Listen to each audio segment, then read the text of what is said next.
Stephen A. Smith, right now, as we speak, is dancing on the television. Stugotz just asked, why is he pantomiming the crossover dribble?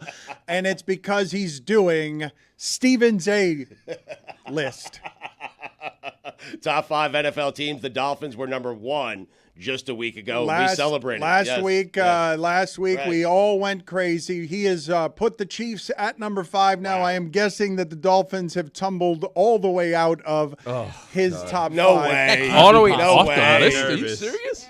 That's what happens when you allow 48 points against the Bills. We will find out together, but the 49ers are likely to be number 1. They are pretty exceptional, the 49ers. Well, the Bills looked good this week, Dan. All right. A little bit of drama there. We will get to that in a second. Saturday's just a prop in this, right? Look at former Indianapolis Colts head coach Jeff Saturday just sitting there. Like a teacher, like a student in a teacher's class, he is a prop who is just sitting there. A former NFL coach. Cut to Jeff. Well, the way I understand is that Jeff Saturday will have his top 5 after Stephen A. Smith. But who wants to follow Stephen A. Smith? Okay, I don't know if that's the order. I just know that he looks like a student who is in a class. I'm sorry we're boring you, Roy. In a class where he is looking up at Stephen A. Smith and the list that now has the Ravens at number 4, the Eagles at number 3. Yeah, we're screwed. The Bills are going to be number 2 or number 1 in San Francisco, and the Dolphins have fallen out of his top. Did you see the list? Cowboys. I didn't see it beforehand. I'm just sneak peek. Guessing that what is obvious there is Dan's good at this. Bills. The Cowboys have fallen out of Who's won? Who's won? Yeah. By the way, I'm not bored. I don't know if this happens to you, but when I get cold, I start to yawn for some reason. So that's why I'm. You can just say thing. You can just say if you're bored. I'm not bored. I'm actually excited about this list. I want to see what's you would never be bored during Stephen's A list. Never, ever. I did spoil it. You saw the list, so that'd be wild if the Niners weren't on there. Right. Stephen A. emailed it to me privately, and I enjoyed urinating on it. Damn it. You were right. I get to look at these things. This list is not as fun when the Dolphins aren't on it. See, now I'm bored. I will get to Greg Cody in a moment because he's got a question about when you're too old to learn how to dap, because he wants to learn a new greeting, but he thinks he's aged out of new greetings. But before we get to that, Stugotz, I want to play sound. I don't think that this has been reported elsewhere. Pablo Torre, his podcast has blown up. It is very popular. Pablo Torre finds out it's something that goes on a journalistic journey 3 days a week and has gotten enormous numbers. One of the things that he just reported here recently, though, was what Jordan Poole said to get knocked out by Draymond Green. Now, I had mentioned on the Is What It Is podcast that Cameron had reported something different than this, but they have different rules over there. They don't have to adhere to any journalistic standards. Pablo Torre is attempting to. So here is the sound of him talking to documentarian Ezra Edelman about not the OJ documentary that Ezra won an Oscar with, but this story. This is evidently what, according to Pablo Torre finds out, was said by Jordan Poole that ended up getting punched in the face. You're an expensive backpack for 30, is what Jordan Poole told Draymond Green that got him punched in the fucking face. So when you saw that text, what went through your mind? I was electrified. Why? Because it felt like looking at the Ark of the Covenant. Oh, please. You're an expensive backpack for 30. Let's diagram the sentence. Number 30, Steph Curry, is the 30 in question. You're an expensive backpack for 30. Expensive. Draymond Green making $25.8 million a year expensive. And contextually, knowing that there's a lot of money issues surrounding the Warriors and that Draymond Green was going to be up for a contract extension after last season. Yes. And Jordan Poole was also going to be up for a contract extension. I guess that means that It's a good line. Steph's been carrying him. It's a good line. Stugotz, your thoughts? It's just a line. I mean, perhaps we're overdoing it. And what's that arc thing he was talking about? What are we overdoing? He punched him in the face. I mean, I understand that, but it's just a line. We're breaking down the line that got him punched in the face. I mean, it feels like a bit much. He's saying that Steph's carrying him. You don't want any information on this. You don't want to know more. You are allergic to more information at every turn. It's a sickness of yours. I have forgotten about the Draymond Green and Jordan Poole incident. I mean, I don't think anyone's still thinking about it. It's a good job by Pablo. With how fired up you were in the moment when this happened, that we would present you with the line that got said, the thing that got Jordan Poole punched in the face, all this information, all of this time that has passed, with nobody knowing. Yeah. And yet here we are. You don't care in the slightest. 2 years later, no. But he wasn't the backpack, though. He's saying Draymond is the backpack, but the backpack is on the back of Steph Curry carrying Draymond. So I don't think the line is quite holds up to scrutiny. You're saying the backpack is the person doing the work? Yeah, the backpack is the person carrying the backpack. That is He's in the backpack. He's in Steph Curry's All right, go backpack. sit in the penalty box again. Go sit in the penalty box. I'm trying to analyze it. Poorly. Like, no one the backpack, you're an expensive backpack for 30 that Steph Curry is carrying you around. You're making the argument for being I don't the understand backpack. what you're talking about. You want to be the backpack in that spot. Give Harry a break. He's new to basketball. I think it's called a rucksack where Harry's carrying from. him. He's not the backpack. All right, go sit in the penalty box. Okay. Thank you for. Does he not understand that the backpack Pablo, is the finds actual out, bag? I explain it. I don't know what happened there. He deteriorates as the show goes on and as he ages. Didn't even have a back in my day. Wow, he's hot. I mean, Lucy, I'm sweating like a pig. That's the other thing. He smells bad because the shirt. Woo. And at least he looks good. He looks great. It's bejeweled. Really does. Look at him. The material on the shirt and the material on the feathered jacket have made him stink. He is swampy and he smells bad. Harry Styles has a scent. It is an unpleasant one. Lucy, I heard you today. You have no problem going after icons and people who are really liked. So you have told us, and I have unfairly framed you as someone who is actively trying to get Lee Corso off of game day. You have said you are just trying to help him. But this has escalated some, Stugotz. Washington State has a rabid fan base, and their coach sided with Lucy on going after Lee Corso, saying unpleasant things about what has become game day's mascot. I don't know who you have viewed to this point as the star of game day. Herb Street.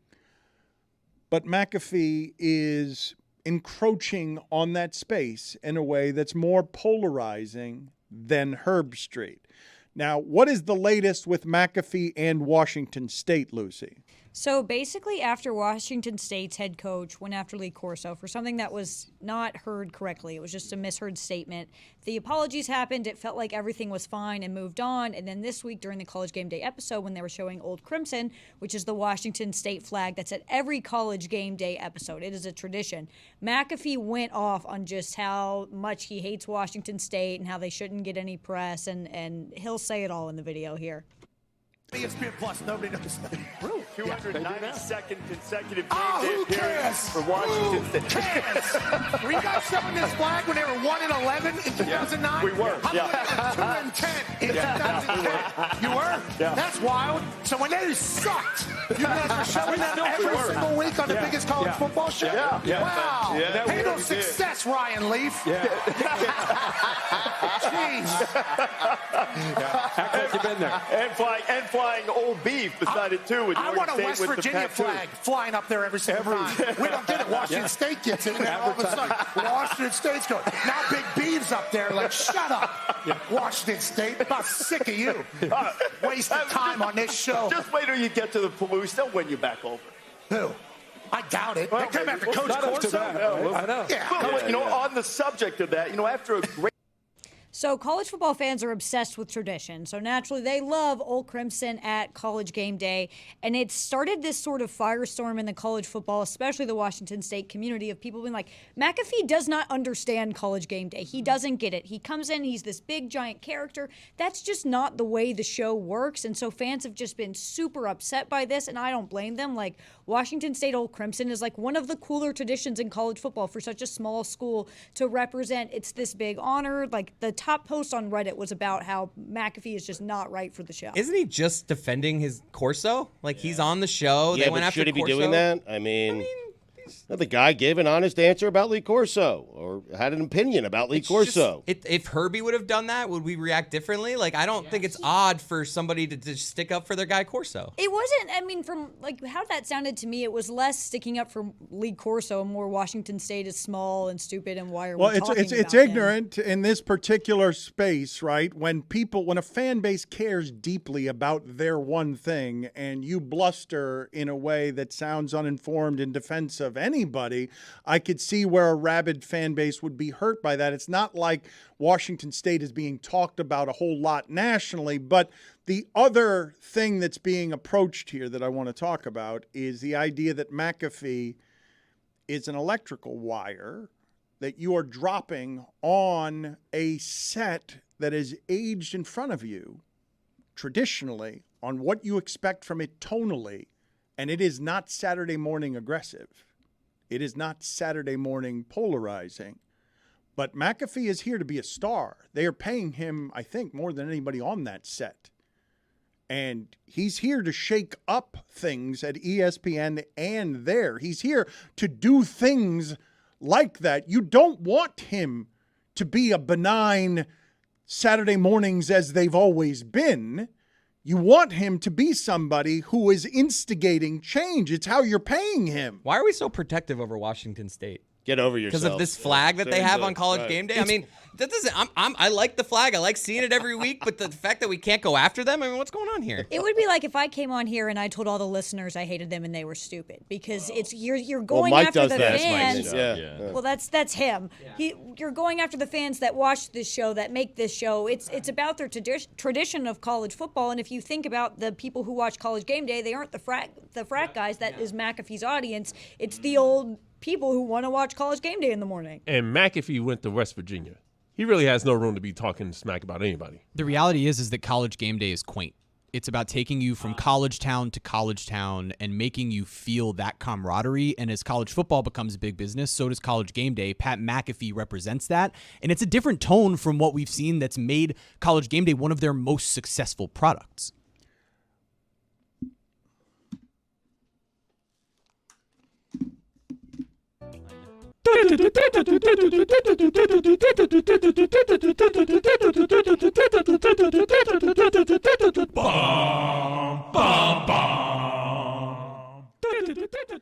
Four people are going to the bucket of death. Some punishments are finally being paid. You're welcome. Greg Cody is Harry Styles today. We've got some redundancies on the accident-prone Bobby Petrino. Lucy is at least Lucy wasn't even here last year, so she's paying penalties from this year. Yep. Greg Cody's still paying penalties from last season. I would say this has actually worked out pretty nice for me because a lot of friends who I don't hear from have checked in to see if I'm okay. I'm loving the attention I'm getting today. They think you've had a bad accident. So does this count, though? It does count. Yeah. It does count. I'm all paid up, Dan. The commissioner's looking into this one. Yeah, the commissioner is not effective in any way. Impotent neutered is the. It's not falsehoods. I'll let you know this, Dan. I looked into this Rock Ridge Park that you discussed earlier because I will be paying off tomorrow. I'm not coming in tomorrow. I'm just going to be going and paying off my punishment at a park. So I looked into this Rock Ridge Park. Apparently, this is a sea level game. If I were to go there, the highest point. Are you okay? Apparently, the highest point is only 6 feet tall at this park, but it's the highest sea level point in Miami. So I will not be going to that because you'll just be getting mad at that when I'm standing on top of a park bench. I just want you to go somewhere that's not near your house. I want it to be a punishment. You selected a punishment that you knew wasn't a punishment. Getting a day off. Anyone could have selected that. No, we're going to be doing a watch along tomorrow if my wife approves of that. Okay.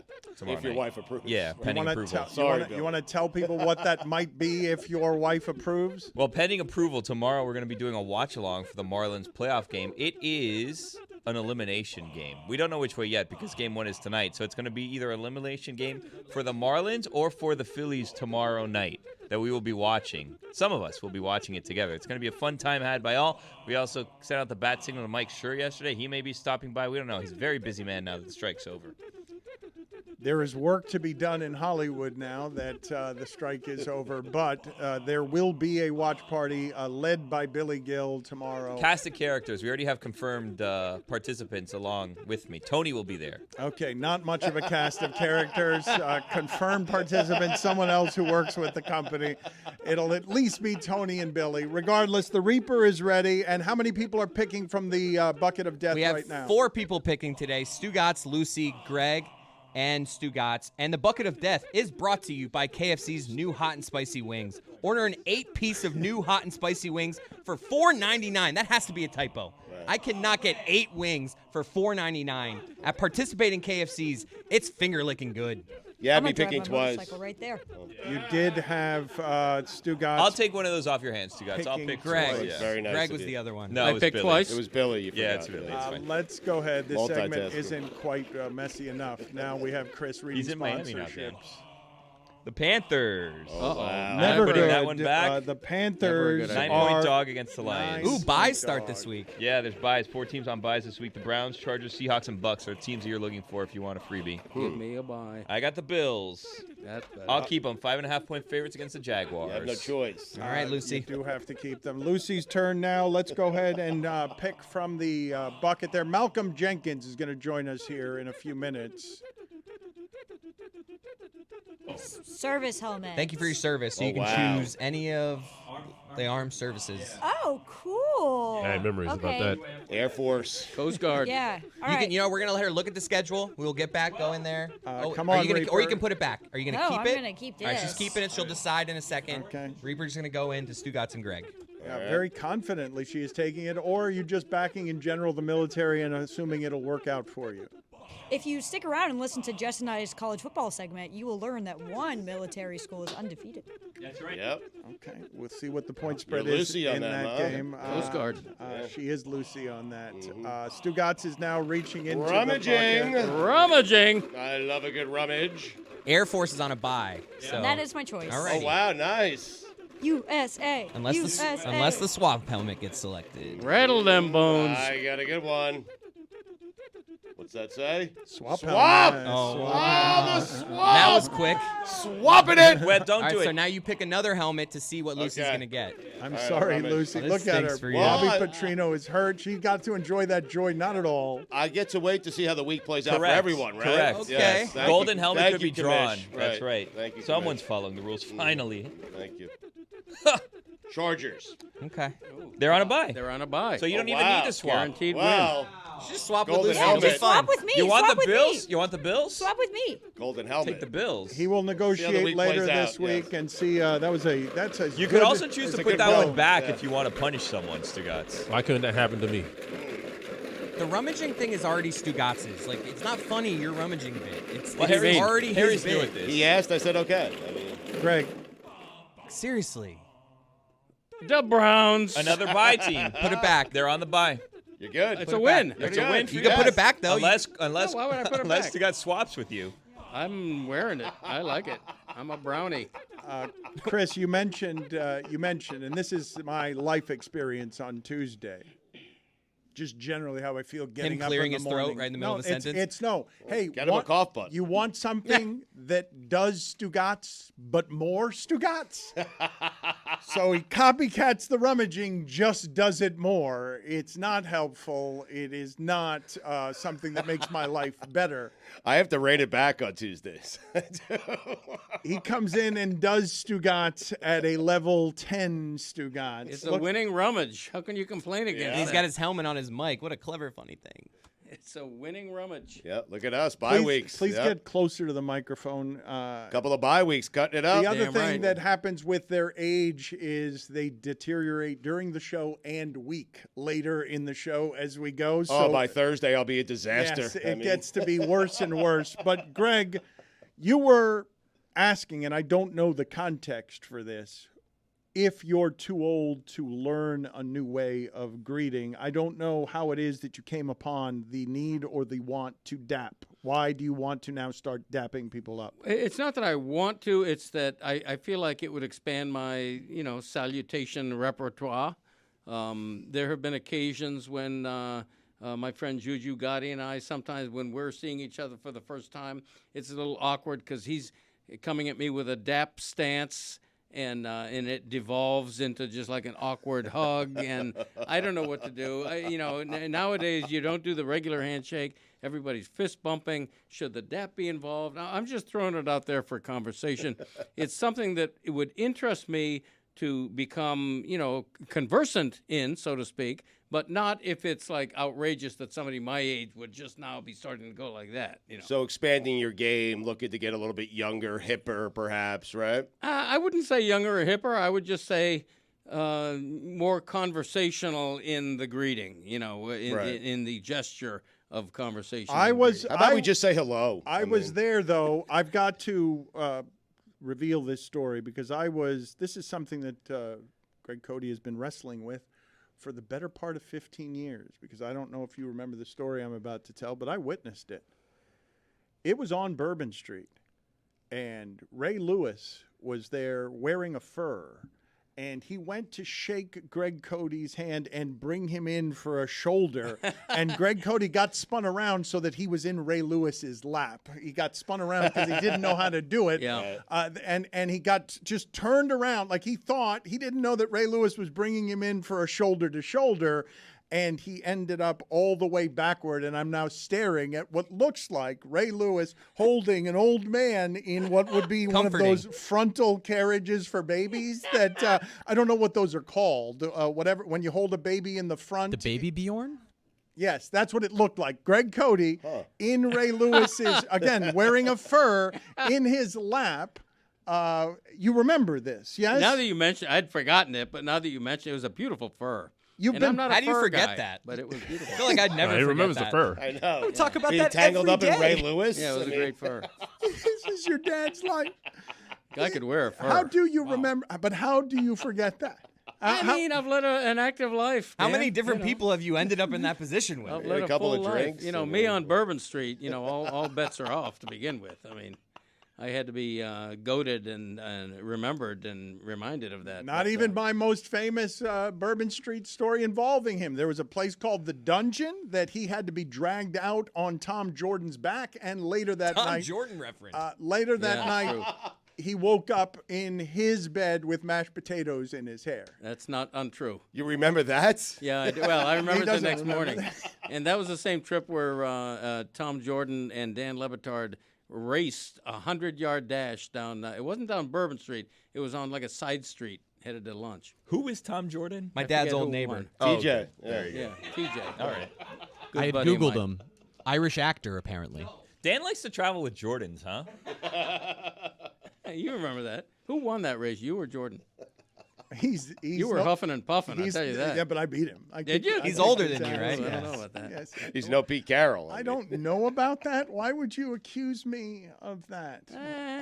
I don't remember it quite like What? that. Your memory is faulty. You don't remember anything. That's true. You don't remember. Well, he's tangled up in Ray Lewis. That's true, yeah. When you're hugged by Ray Lewis in a fur coat and you don't remember, it doesn't speak well of you. He's will lived admit that. an active life. Yes, I have. Still Is his- doing it, baby. And you know it. And you know it. Exactly. That kind of thing. Zagaki. Wow, I'm sweating. Exactly is not one of your words. Zagaki. Who wants to feel my sweaty shirt right now? Oh, No, I'm God. good, thanks. Put that on the I grid. mean, I it tried is your shoes on sopping. today. I know you did. It is sopping. You put his deck shoes on? Yes. One You of them better on. clean your feet, Put dude. the shirt on. No, Put he the had shirt on. he had a sock on. I did. Where would've been were you, outrageous. Chris, when we revealed earlier in the show? Things are moving very fast for you today, correct? Like that seat is complicated. I think you were here. You've been here for the entirety of the show. The seat changes you, man. Yeah. it Were you does. not listening to that portion of the show where, for some reason, Stugotz decided, because my Tuesdays aren't I was in the penalty box. foul enough? There's a whole that panda explains thing. it. When in Rome. I mean, That Panda, explains it. bear thing. Yeah, and you're right. The Cody men do have wide feet. they do. Hell Yeah, yeah. I got boats, man. They ain't canoes either. They're wide. What's that boat that's A catamaran? Like a flat boat. What's it called? A flat-bottom boat? No. A catamaran? Pontoon. This is the Cody's new have and pontoon unimproved Dan Le shoes. Batard Show with the Stugotz. Gamble on by DraftKings. If you're watching this on video, you see in the background that Malcolm Jenkins has a book cover of him, it appears, shirtless. If you looked like that, you too would take photographs evidently shirtless. I admire this guy for a lot of different reasons. Two-time Super Bowl champion, three-time Pro Bowler, a violent, nasty menace of a man. Malcolm Jenkins has a new book out, What Winners Won't Tell You, Lessons from a Legendary Defender. Thank you for joining us, Malcolm. I guess I will start there. What is it that winners won't tell us? I mean, it's a lot. Essentially, what winners won't tell you, in my story at least, is that winning isn't everything. If you want to be successful, most of the time it comes down to your mindset and a process. And really, this book is not necessarily a sports memoir. I take people through those memorable moments, but I take you inside of the helmet of an athlete. I let you know, the worries, the concerns, but also all of the failures that ended up, teaching me how to win consistently, how to, be a part of and lead Super Bowl teams, how to lead community groups and my family, and all the things that people have seen me do. A lot of the times we don't share that journey, and this is really me kind of unveiling the process, all of the things that I've done in that 13 years of playing in the NFL, and all of the life lessons and huge moments that have made the difference in my life and made me who I am today. Why did you write it, and how difficult was it to write? You know what? I wrote it because in 2020, like everybody else, I'm sitting at home and I'm thinking of things. I'm watching film as I normally do. And I really just started to have an appreciation for all the things that I've been through in my career and wanted to somehow contextualize that. And that took me on a 2-year journey of ideating. And long story short, I ended up writing this book verbatim, word for word myself in about 30 days. And so I really had to put myself into a training camp mentality where I'm watching all of these old plays. I'm trying to figure out what, parts of my story actually matter and make it all flow into this narrative. And I wrote it in a way in which I want the reader to, to visualize these plays. I want them to feel like they're in my helmet and are in these situations. And so, it was one of those things that is definitely new. I was a rookie in this. I've never written a book before, but I did apply a lot of the things that I've learned in football the same way I prepared and executed there. I did for this book. So it's really transferable. And the book itself is literally, an example of kind of the things I'm talking about. What are you talking about when you say the things that mattered about your life that are most relatable to the reader? You choose one. You can only choose one. The thing that matters most about your story is blank. I had to figure out that I was my own savior. Most of the time we look for opportunities to find, we need this one person to give us a chance, or we're comparing ourselves to other people and trying to be like them. I know that's true in sports, but it's also true just in life in general. We're so caught up in what other people are doing that oftentimes we don't see ourselves as the solution to all of our problems. And once I started to look at myself and really evaluate myself, not only as a player, but as a man, figure out what I was good at and what I wasn't, and play from there, constantly being curious, constantly growing, constantly learning. That's when things started to change for me, change in my career, change in my family. And that is an uncomfortable process. That takes a lot of accountability. It takes a lot of, humility and quote unquote, the self-scout in sports is one of the biggest things that I think was the turning point for me. I had learned so much, but in order for me to really apply those things, I had to first understand that the answer to every single one of my problems was me. When you talk about discomfort, it seemed uncomfortable from afar to see you trying to do the right things with the Players Coalition and having Kaepernick and others call you a sellout because the anthem protests stopped in exchange for money to community efforts. Can you take me through with some nuance without it just being a back and forth? Can you take me through the discomforts of all of that and the complications in all of that as you were sitting here trying to get something you love, the NFL, to support a community and be a real leader?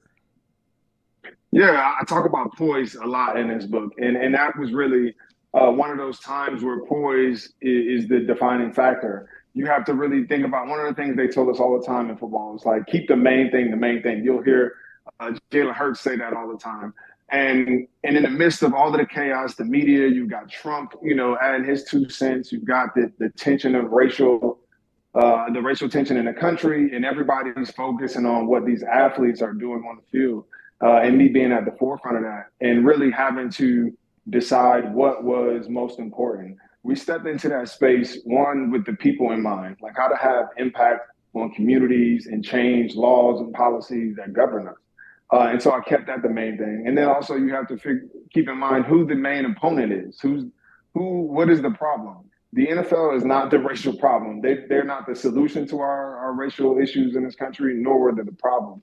So there's an opportunity for us to use this platform to our advantage. It's an opportunity for us to get resources that we can push toward our goal. And in the midst of my own personal, that was the year I'm the captain of a Super Bowl winning team. My family is going through its own, problems.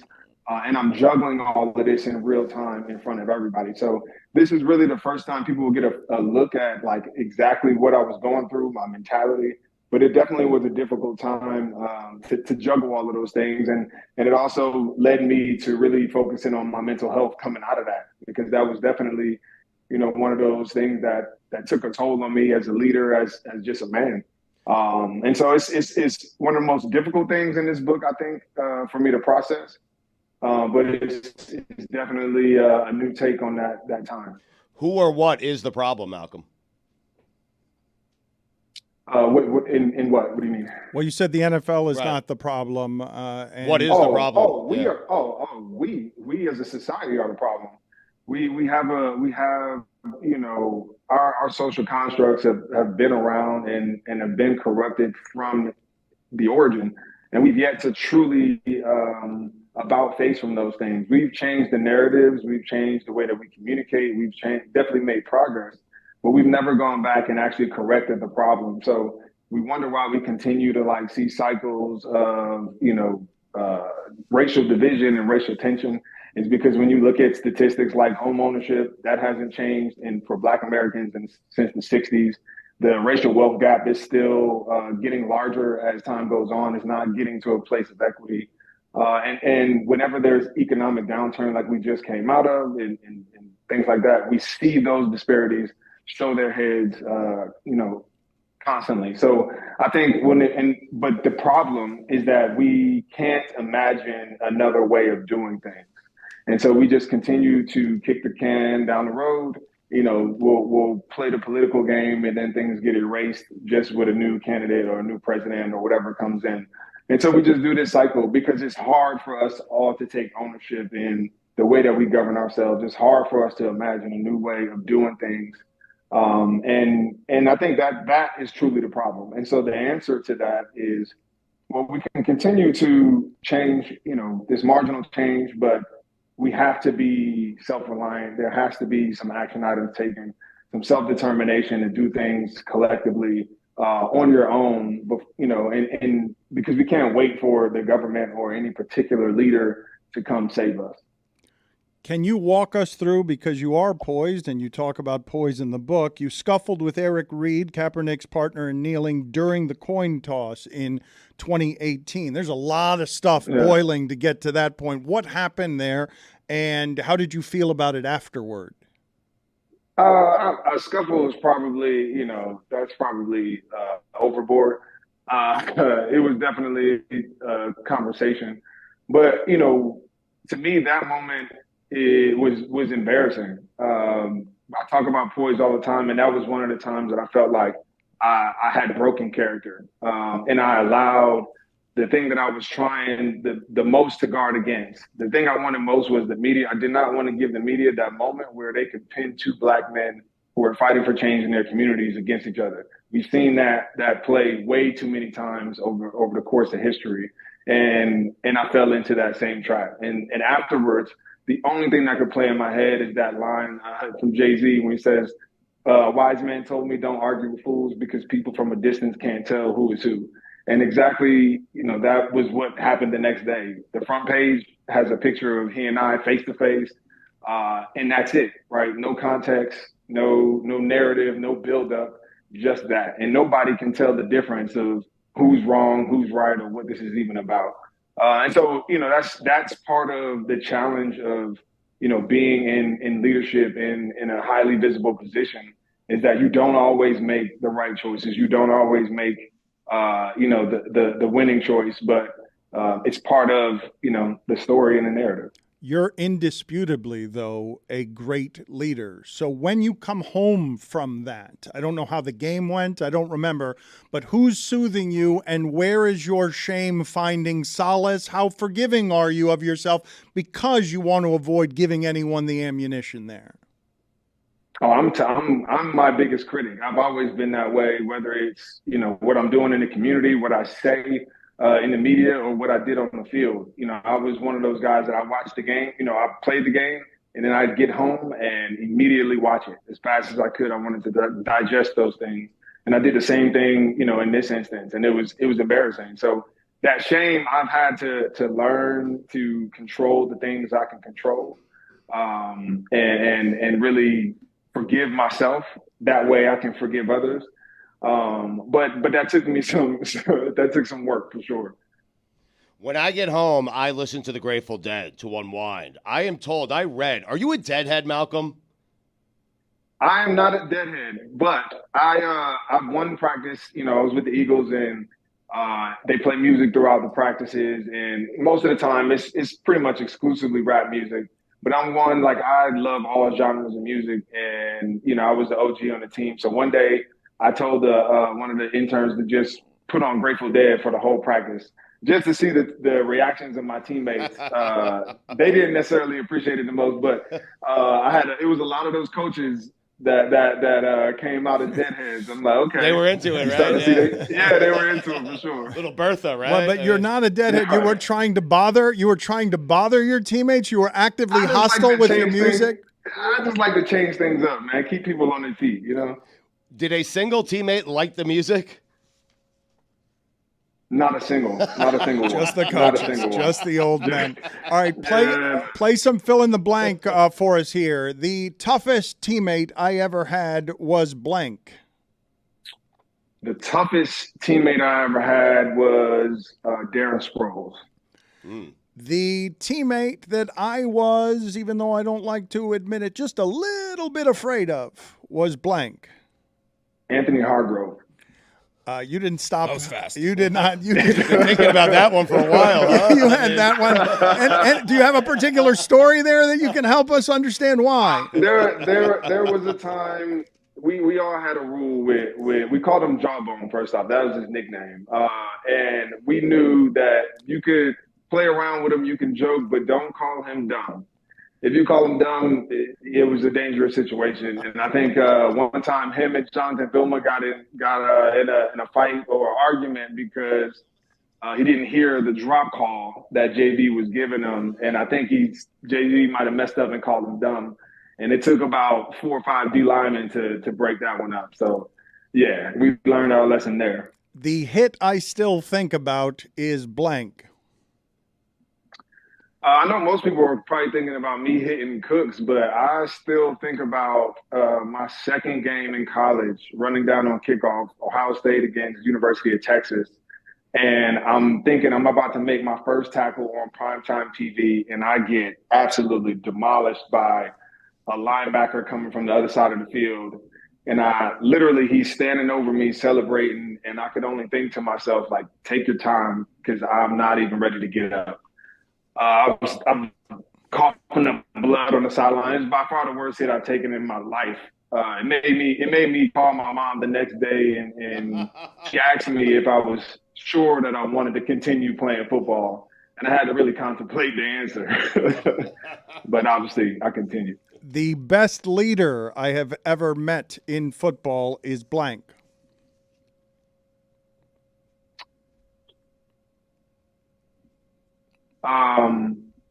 The best leader, I've been around some phenomenal ones.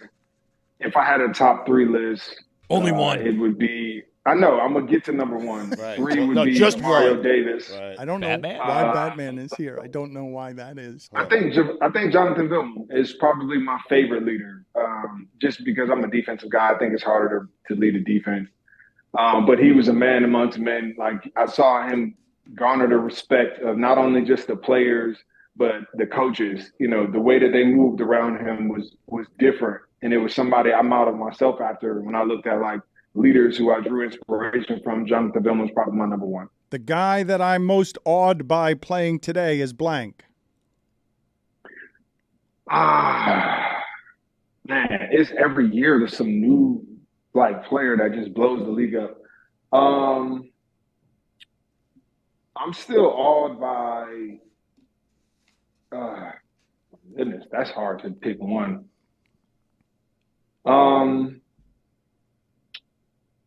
I'm still awed by, I want to say Thomas Morstead, because he was in my draft class. I can't believe he's still in the league. But no, I think these defensive linemen are getting crazy. Like I look at like the Bosa twins and what they're doing, and it's just like it's amazing. I mean, just to continue to play at that high level, and then for new guys to start coming along that almost make you forget about those guys is ridiculous. You're thinking about the Myles Garretts, the Micah Parsons, all of these menaces on the defensive line. Who's the wide receiver most likely to keep you up at night, the night before a game? In my career, that was Calvin Johnson, for sure. Yeah, Megatron. Megatron. I talk about it in the book. My very first snap in the NFL was one-on-one with Megatron. I'll let you go read the story if you want to figure out how that ended. But yeah, he's somebody that's given me my nightmares my whole career. The name of the book is What Winners Won't Tell You, Lessons from a Legendary Defender. Malcolm, thank you for making the time. Have admired your work from afar for a long time. I appreciate you guys having me. Thank you.